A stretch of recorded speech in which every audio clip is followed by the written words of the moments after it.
വാർഷിക പദ്ധതി വിനിയോഗത്തിൽ ജില്ലയിൽ 1ാം സ്ഥാനവും സംസ്ഥാനത്ത് 9ാം സ്ഥാനവും നേടാൻ കഴിഞ്ഞത് വരും നാളുകളിൽ നഗരസഭ നടത്താൻ പോകുന്ന വികസന പ്രവർത്തനങ്ങൾക്ക് പ്രചോദനമാകുമെന്ന് പാലാ നഗരസഭാ അധ്യക്ഷ ദിയ ബിനു പുളിക്കക്കണ്ടം പറഞ്ഞു. ജീവനക്കാരുടെ കഠിന പരിശ്രമവും കൗൺസിലിന്റെ പിന്തുണയുമാണ് പാലാ നഗരസഭയുടെ നേട്ടത്തിന് പിന്നിലെന്നും ചെയർപേഴ്സൺ പറഞ്ഞു. ഇന്ന് 9ാം സ്ഥാനത്തേക്ക് കുതിക്കുമ്പോൾ അത് ഇവിടെയുള്ള ഓരോരുത്തരുടെയും കഠിനാധ്വാനം കൊണ്ട് മാത്രമാണ്. അത് നിങ്ങൾ ജോലിയോട് ചെയ്യുന്ന ആത്മാർത്ഥതയും നിങ്ങളുടെ ഹാർഡ് വർക്കിന്റെയും ഫലമായിട്ടാണ്.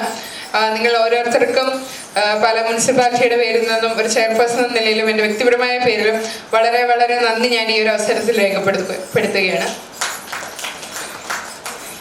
ഈ ഒരു നേട്ടം നമ്മൾക്ക് വളരെ ആത്മവിശ്വാസം നൽകുന്നതും മോട്ടിവേഷൻ നൽകുന്നതാണ്. ഇനിയും ഇങ്ങനെ ഓരോരോ അപ്രിസിയേഷൻ കിട്ടുമ്പോഴാണ് നമുക്ക് തുടർന്നും മുന്നോട്ട് പ്രവർത്തിക്കാൻ തോന്നുന്നത്. ഇതൊരു ഞങ്ങൾക്കാണേലും പുതിയ ഭരണസമിതിക്കാണേലും ഞങ്ങൾക്ക് ഒരു അംഗീകാരം അല്ലെങ്കിൽ എന്തെങ്കിലുമൊക്കെ ചെയ്യാൻ പറ്റും. ഇവിടെ നിങ്ങൾ ഓരോരുത്തരായിട്ട് ഈ 3 മാസം കൊണ്ട് പരസ്പരം റിലേഷൻ ആയിട്ട് തന്നെ ഇപ്പോൾ ഉണ്ട്. ഡോക്ടർമാരായിട്ടാണേലും സ്റ്റാഫായിട്ടാണേലും ഓരോരുത്തരെയും ഇപ്പോൾ നല്ല പരിചയമായി. അവരുടെ പ്രവർത്തന ശൈലി നമ്മൾക്കറിയാം.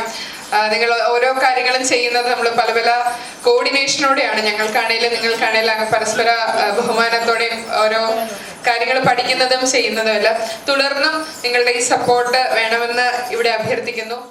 അഭിമാനാർഹമായ നേട്ടം കൈവരിക്കാൻ ഭരണസമിതിക്ക് ഉറച്ച പിന്തുണ നൽകിയ നഗരസഭാ ഉദ്യോഗസ്ഥരെ അഭിനന്ദിച്ചുകൊണ്ട് അനുമോദന യോഗം നഗരസഭാ ഓഫീസ് മിനി ഓഡിറ്റോറിയത്തിൽ നടന്നു.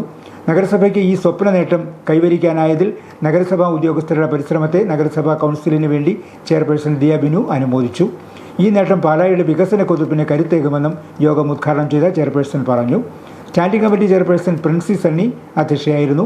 കൗൺസിലർമാരായ ടോണി തൈപ്പറമ്പിൽ, ബിജു വരിക്കാനി, സെബാസ്റ്റ്യൻ പനക്കൽ, ബിജു പുളിക്കക്കണ്ടം, സോണിയ ചിറ്റേട്ട്, സിജി ടോണി, റിയ ചീരാങ്കുഴി, ലിസിക്കുട്ടി മാത്യു, ബിനു പുളിക്കക്കണ്ടം, നഗരസഭാ secretary Akash, engineer Siyad, superintendent Rekha, Jayakumar എന്നിവർ പ്രസംഗിച്ചു.